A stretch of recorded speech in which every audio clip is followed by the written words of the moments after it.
आपके पास singleton matrix. कौन सा है आपके पास? Singleton matrix. देखो नाम से पता चल रहा है सिंगलटन, है ना, सिंगल, ठीक है ना। ऐसा मैट्रिक्स जिसमें क्या हो, ओनली एक ही एलिमेंट हो, है ना, उसे क्या बोलेंगे हम? सिंगलटन मैट्रिक्स बोलते हैं। या फिर आप ऐसे बोल सकते हो कि ऐसा मैट्रिक्स जिसमें ओनली एक ही रो हो और एक ही कॉलम हो, ठीक है ना। क्या बोला अपन ने? ए मैट्रिक्स, है ना, having only one row, only one row and one column, है ना, इज कॉल्ड सिंगलटन मैट्रिक्स। देखो इधर, सिंगलटन मैट्रिक्स का मतलब क्या हो गया कि ऐसा मैट्रिक्स जिसमें क्या हो, एक ही रो हो और एक ही कॉलम हो, उसे क्या बोलेंगे हम लोग? सिंगलटन मैट्रिक्स बोलेंगे। बात क्लियर है? जैसे मैंने बोला कि मेरे पास एक, है ना, मैट्रिक्स दे रखा है, ठीक है, A11, ठीक है ना। अगर मैं इससे पूछूं आपसे कि कितनी रो हैं, तो आप क्या बोलोगे? कितनी रो है आपके पास? एक रो है। कॉलम भी कितने हैं? एक। तो ये कौन सा मैट्रिक्स हो गया आपके लिए? सिंगलटन मैट्रिक्स हो गया, ठीक है ना। चौथा था आपके पास स्क्वायर मैट्रिक्स। कौन सा था आपके पास? Square matrix. देखो इधर, स्क्वायर मैट्रिक्स किससे बोलते हैं हम लोग? कि ऐसा मैट्रिक्स, है ना, नाम से बदल रहा है स्क्वायर, ठीक है ना। कौन सा आपके पास? Square matrix. देखो ऐसा मैट्रिक्स जिसमें नंबर ऑफ रो जो होती है वो क्या हो, इक्वल हो किसके? नंबर ऑफ कॉलम के। क्या बोला मैंने? कि ऐसा मैट्रिक्स जिसमें नंबर ऑफ रो, है ना, इक्वल हो किसके? नंबर ऑफ कॉलम के, उसे क्या बोलेंगे हम लोग? स्क्वायर मैट्रिक्स, ठीक है ना। देखो क्या बोला आपने? ए matrix having number of row is equal to number of column। देखो इधर, क्लियर हो रही है बात आपको कि ऐसा मैट्रिक्स जिसमें नंबर ऑफ रो क्या हो, नंबर ऑफ कॉलम के इक्वल हो, है ना, इज कॉल्ड स्क्वायर मैट्रिक्स। उसे क्या बोलते हैं हम लोग? एक स्क्वायर मैट्रिक्स बोलते हैं। देखो इधर, जैसे मैंने आपसे कहा कि एक मैट्रिक्स दे रखा है मेरे को, ठीक है ना, A, B, C और D। अगर मैं इसे पूछूं आपसे कितनी रो है? 2। कॉलम भी कितने हैं? 2, ठीक है ना। तो इसमें क्या है? नंबर ऑफ रो क्या है? इक्वल है किसके? नंबर ऑफ कॉलम के। इसलिए क्या बोलेंगे हम लोग? इसको स्क्वायर मैट्रिक्स बोलेंगे। क्या बोलेंगे इसको? स्क्वायर मैट्रिक्स, ठीक है। नेक्स्ट आता है आपके पास फिफ्थ, आपके पास जो है टाइप, है ना, वो आता है आपके पास जीरो मैट्रिक्स। कौन सा आता है आपके पास? Zero matrix.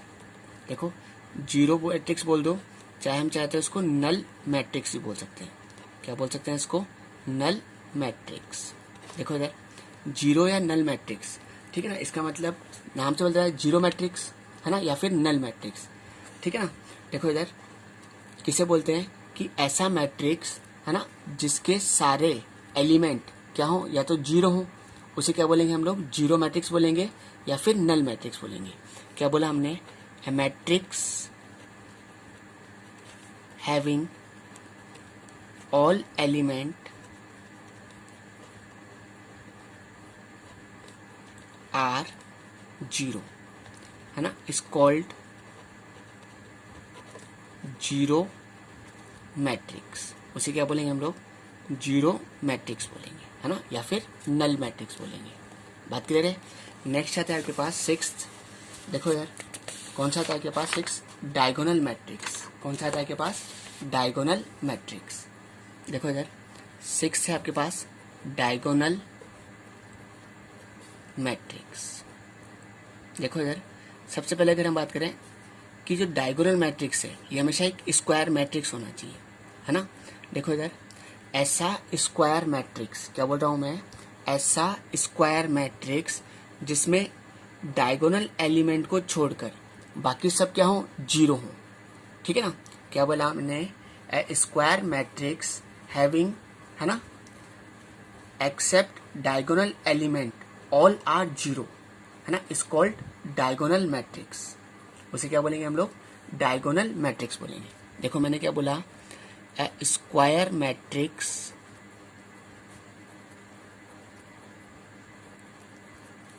Having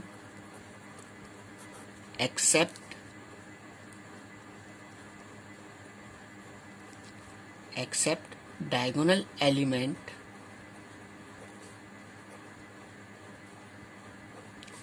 all are 0। देखो क्या बोला जाता है ये कि ऐसा स्क्वायर मैट्रिक्स, मतलब जो डायगोनल मैट्रिक्स है वो क्या है, एक तरह का स्क्वायर मैट्रिक्स ही है ना, जिसमें क्या है डायगोनल एलिमेंट को छोड़कर, एक्सेप्ट का मतलब क्या हो गया छोड़कर, है ना, डायगोनल एलिमेंट को छोड़कर बाकी सब क्या होते हैं, जीरो होते हैं, है ना, उसे क्या बोलते हैं हम लोग, डायगोनल मैट्रिक्स बोलते हैं। बात क्लियर है?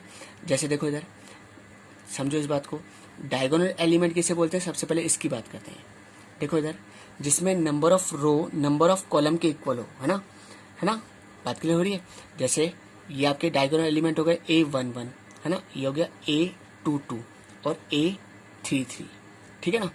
देखो इधर ये क्या हो गया, डायगोनल एलिमेंट, जहां पर I जो होता है वो J के इक्वल होता है ना, वो आपके डायगोनल एलिमेंट कहलाते हैं, ठीक है ना। इन डायगोनल एलिमेंट को छोड़कर बाकी सब क्या हो, जीरो हो, ठीक है।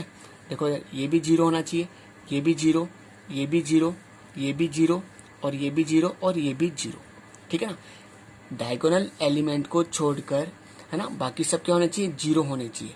इसे क्या बोलते हैं हम लोग, डायगोनल मैट्रिक्स बोलते हैं। क्या बोलते हैं उसे हम लोग, डायगोनल मैट्रिक्स बोलते हैं। बात क्लियर है? चले फिर आगे। अब देखो इधर अगर हम चाहें तो इसको ऐसे भी लिख सकते हैं, जैसे मान लो AIJ। देखो इधर ये दो वैल्यू दे रहा है, या तो दे रहा है जीरो या फिर दे रहा है नॉट इक्वल जीरो। देखो इधर जीरो कब दे रहा है, देखो इधर सबसे पहले बात करते हैं नॉट इक्वल जीरो कब दे रहा है। क्या बोल रहा हूं मैं कि नॉट इक्वल जीरो कब दे रहा है। देखो इधर जब I जो है ना, वो J के इक्वल है, क्योंकि देखो ये A11 A22 33, ठीक है ना। जब I की वैल्यू J के इक्वल आ रही है तो उस टाइम उसकी वैल्यू क्या है, नॉट इक्वल है किसके, जीरो के। और जब I की वैल्यू नॉट इक्वल है J के तो उस टाइम इसकी वैल्यू कितनी आ रही है, जीरो आ रही है। बात क्लियर हुई? देखो इधर इसका नाम क्या है, A12, ठीक है ना। तो I और J आपस में क्या है, नॉट इक्वल है, इस टाइम इसलिए इसकी वैल्यू कितनी आ रही है, जीरो आ रही है। बात क्लियर है? नेक्स्ट आता है आपके पास स्केलर मैट्रिक्स। कौन सा आता है आपके पास, स्केलर मैट्रिक्स। देखो इधर स्केलर मैट्रिक्स, देखो स्केलर मैट्रिक्स जो है वो किस पे डिपेंड है, डायगोनल मैट्रिक्स पे डिपेंड है, ठीक है ना। तो हम ऐसे बोल सकते हैं कि ऐसा डायगोनल मैट्रिक्स, क्या बोल रहा हूं मैं, ऐसा डायगोनल मैट्रिक्स, है ना, जिसमें diagonal element is equal to scalar. Diagonal element क्या होना चाहिए, स्केलर क्वांटिटी के इक्वल होनी चाहिए। बात क्लियर है? देखो इधर क्या बोला आपने, ए डायगोनल मैट्रिक्स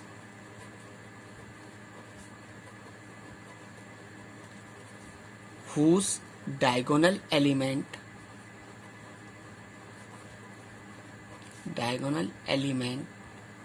है ना is equal to स्केलर, है ना, स्केलर या कांस्टेंट के बोल दो, ठीक है ना, इज कॉल्ड स्केलर मैट्रिक्स। उसे क्या बोलते हैं हम लोग, स्केलर मैट्रिक्स बोलते हैं। जैसे देखो इधर मैंने बोला कि आपके पास कोई भी एक मैट्रिक्स दे रखा है। देखो पहली बात आपको क्लियर हो गई, डायगोनल एलिमेंट किसे बोलते हैं, जहां पर I J के इक्वल होता है उसे डायगोनल एलिमेंट बोलते हैं। अब आप सोचो कि सर आपने इसको क्यों नहीं बोला डायगोनल एलिमेंट, ठीक है ना। देखो प्रिंसिपल डायगोनल इसको क्यों नहीं बोला, देखो यहाँ पर अगर हम बात करें इसका नाम है A13, I जो है वो J के इक्वल नहीं आ रहा है, ठीक है ना। जहां पर I J के इक्वल होगा यही आपका क्या होगा, डायगोनल होगा, ठीक है। तो देखो यहाँ पर आप क्या बोल रहे हो कि ऐसा डायगोनल मैट्रिक्स, है ना, जिसमें, है ना, डायगोनल एलिमेंट जो है वो किसी स्केलर क्वांटिटी के इक्वल हो, उसे क्या बोलते हैं हम, स्केलर मैट्रिक्स बोलते हैं। बात क्लियर हो गई? जैसे ये K है, ये भी K और ये भी K, यहाँ पर कितने आ रहे हैं के पास, जीरो आ रहे हैं, क्योंकि आपने बोला है डायगोनल मैट्रिक्स। कौन से मैट्रिक्स की बात कर रहे हो आप, डायगोनल मैट्रिक्स।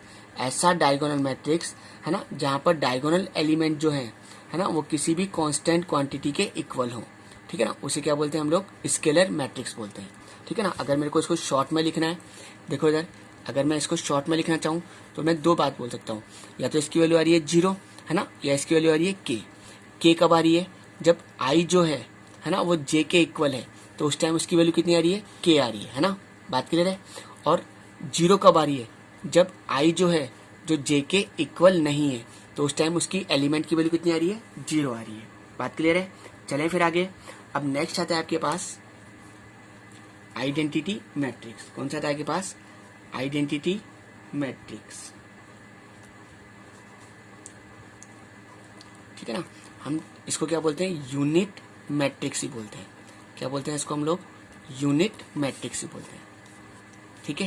देखो इधर, ये जो यूनिट आइडेंटिटी मैट्रिक्स है ना, ये क्या होता है, या तो आप स्केलर पे डिपेंड कर लो, है ना। इसकी जो डेफिनेशन है आइडेंटिटी मैट्रिक्स की, आप स्केलर की हेल्प से बना सकते हो, है ना। और आइडेंटिटी मैट्रिक्स की आप जो है डेफिनेशन डायगोनल मैट्रिक्स से बना सकते हो, ठीक है ना। देखो इधर मैं डायगोनल पे डिपेंड कर देता हूँ। अपन ऐसे बोल सकते हैं कि ऐसा डायगोनल मैट्रिक्स, क्या बोल रहा हूँ मैं, ऐसा डायगोनल मैट्रिक्स, है ना, जहां पर diagonal element is equal to 1। Diagonal element किसके इक्वल होना चाहिए, 1 के इक्वल हो, है ना, उसे क्या बोलेंगे हम लोग, आइडेंटिटी मैट्रिक्स बोलेंगे। बात क्लियर है। क्या बोला हमने, अ डायगोनल मैट्रिक्स, अ diagonal matrix whose diagonal element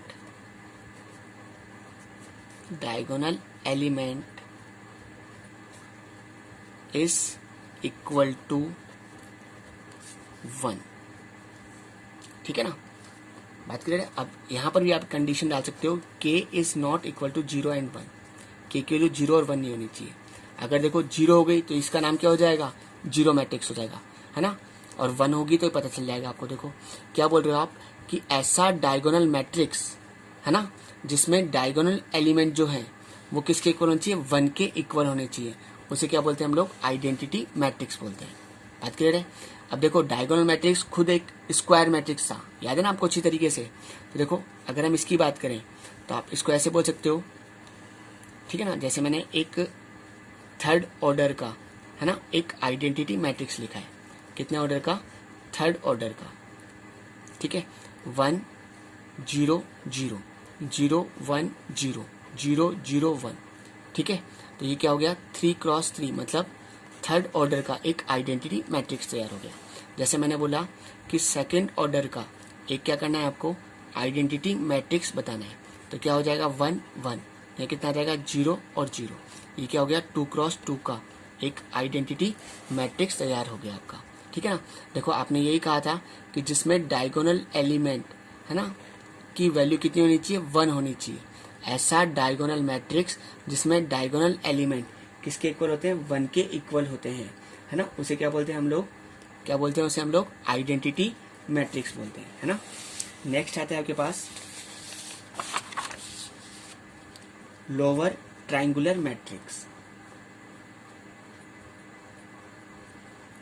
कौन सा था आपके पास, नेक्स्ट है आपके पास लोअर ट्रायंगुलर मैट्रिक्स।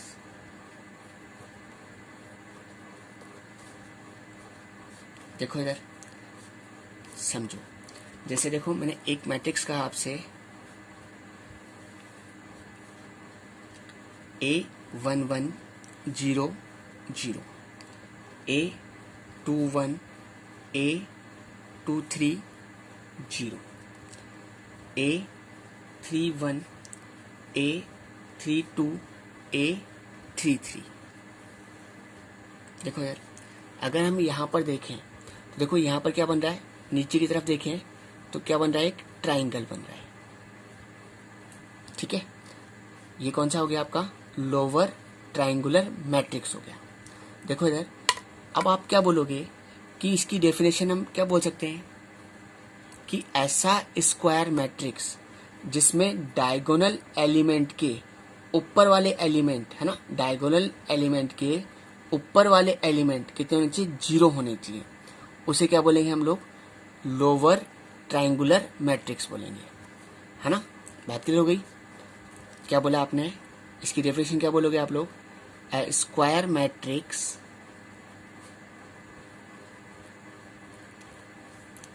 हुज, है ना, upper element of main diagonal, main का मतलब ये वाला डायगोनल है ना, main diagonal are 0 is called lower triangular matrix. उसे क्या बोलेंगे हम लोग, लोअर ट्राइंगुलर मैट्रिक्स बोलेंगे। देखो इधर, अगर मैं इसको शॉर्ट में लिखना चाहूँ, वही AIJ, ठीक है ना, तो देखो या तो इसकी वैल्यू आ रही है 0 या इसकी वैल्यू आ रही है नॉट इक्वल 0। देखो इधर 0 कब आ रही है, पहले ये समझो। देखो इधर ये क्या है, A12 है आपके लिए, क्या है आपके लिए A12, ये क्या है आपके पास A13 है, ये क्या है आपके पास A23 है। बात करें ये वाला एलिमेंट क्या है आपके पास A23। जब I की वैल्यू J से छोटी है, देखो ये I है और ये J है, मैं क्या बोल रहा हूं, जब I की वैल्यू J से छोटी है, ठीक है ना, तो उस टाइम उसकी वैल्यू कितनी है, 0 है। कितनी है आपके पास, 0। जब I की वैल्यू बड़ी है या फिर इक्वल है किसके, J के, तो उस टाइम उसकी वैल्यू कितनी है, नॉट इक्वल है किसके, 0 के। अब ऐसे ही आपके पास आता है अपर ट्राइंगुलर मैट्रिक्स। कौन सा आपके पास, अपर ट्राइंगुलर मैट्रिक्स। देखो इधर, अगर हम बात करें अपर ट्राइंगुलर मतलब ऊपर की तरफ क्या बनना चाहिए, ट्राइंगल बनना चाहिए। तो देखो अगर हम इसकी बात करें, ठीक है, देखो अब आपका ट्राइंगल ऊपर होना चाहिए इस तरीके से, ठीक है ना, जैसे A11, A12, A13, ठीक है ना, 0, A22 और ये आपका A33, ठीक है ना, ये कितना हो जाएगा आपका A23, यहाँ कितना आ गया 0 और यहाँ पर भी 0। तो देखो अगर हम देखें तो इस डायगोनल एलिमेंट के, है ना, नीचे की तरफ 0 है, तो ये क्या बन रहा है आपका, ट्राइंगल बन रहा है। क्या बन रहा है आपका, ट्राइंगल, इसलिए इसका नाम क्या रखा, अपर ट्राइंगुलर मैट्रिक्स बोला, ठीक है ना। तो देखो इस डायगोनल एलिमेंट के नीचे वाले जो एलिमेंट है वो सारे कितने आपके पास, 0 है, ठीक है। तो इसकी डेफिनेशन क्या हो जाएगी, बोलो बोलो, ऐसा स्क्वायर मैट्रिक्स जिसमें डायगोनल एलिमेंट की, है ना, डायगोनल मतलब मेन प्रिंसिपल डायगोनल के, है ना, नीचे वाले एलिमेंट कितने होने चाहिए के पास, 0 होने चाहिए, ठीक है ना, उसी क्या बोलेंगे हम, अपर ट्राइंगुलर मैट्रिक्स बोलेंगे। अगर हम इसको भी शॉर्ट फॉर्म में बोले तो देखो क्या बोलोगे आप लोग, या तो इसकी वैल्यू आ रही है 0 के इक्वल या इसकी वैल्यू आ रही है नॉट इक्वल 0, ठीक है। देखो इधर 0 के इक्वल कब आ रही है, जब I जो है J से बड़ा है, ठीक है ना, क्योंकि देखो ये क्या है आपका A21 है, ये क्या है आपका A31, ये क्या है आपका A32। जब I की वैल्यू J से बड़ी है ना, तो उस टाइम क्या है, उसकी वैल्यू नॉट इक्वल है किसके, 0 के, सॉरी गलत बोल दिया, ठीक है ना। I की वैल्यू जब बड़ी है किससे, J से, तो उस टाइम उसकी वैल्यू कितनी है, 0 आ रही है, ठीक है ना। और जब I की वैल्यू छोटी होगी या बराबर होगी J के, तो उस टाइम उसकी वैल्यू कितनी है, नॉट इक्वल है किसके, 0 के। क्लियर हो गई बात। जब I की वैल्यू J से बड़ी होगी तो उस टाइम उसकी वैल्यू कितनी है, 0 है। जब I की वैल्यू, है ना, J से छोटी है या उसके बराबर है, तो उस टाइम उसकी वैल्यू कितनी है, नॉट इक्वल है किसके, 0 के।